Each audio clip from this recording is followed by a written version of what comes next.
Ayo, my husband lied to me a week before our wedding. Now he's going on another bachelor trip, and I'm spiraling. I've been married for 5 months. My husband and I have been together since we were 16. Over a decade now. I really believed our history gave us a solid foundation, but now I'm questioning everything. A week before our wedding, he went on his bachelor trip to Reno. I wasn't worried. I trusted him.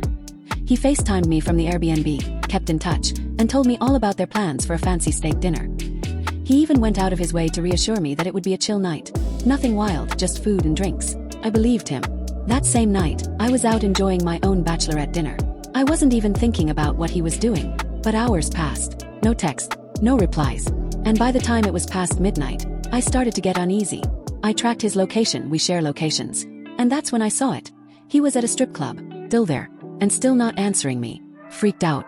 It wasn't just the strip club. It was the ghosting, the secrecy, the total 180 from the calm picture he painted earlier that day.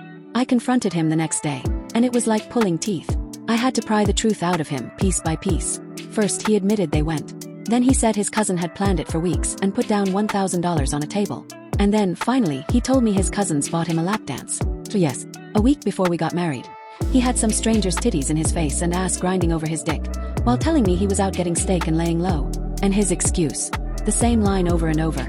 I didn't want to hurt you. I didn't want you to worry. I was forced to do it. Forced. Like he had no free will. Like he was just some innocent puppet caught up in the momentum of the night. Because if he really cared about not hurting me, wouldn't he have just been honest? Wouldn't he have trusted me enough to handle the truth? You don't get to lie and then say it was to protect me. That's not love. That's control. Now, 5 months into our marriage, he's going on another bachelor trip. This time with his 2 best friends. To Vegas. It's their first real trip together. And I want to be happy for him. I want him to make memories, have fun, live his life. But I also know how this kind of trip goes. Full send. Look, you only live once, energy. And after what happened last time, I feel sick all over again. I'm not scared he's going to cheat. I'm scared he's going to lie. I'm scared I'll spend another night with that pit in my stomach, wondering where he is, what he's not telling me, and why the hell the person I married can't just tell me the truth. And if I'm being really honest, I want to punch him in the face every time I look at him right now. That's the level of anger I'm carrying. And underneath that is pain. Deep disappointed. Why did you do this to us? Pain. I'm not posting this because I think I can change him. I know I can't control his actions. I just need to figure out how I'm going to get through the next 2 weeks before he's on this trip without losing my mind. I needed to vent, get this out, and try to focus on my sanity instead of spiraling over what he may or may not do.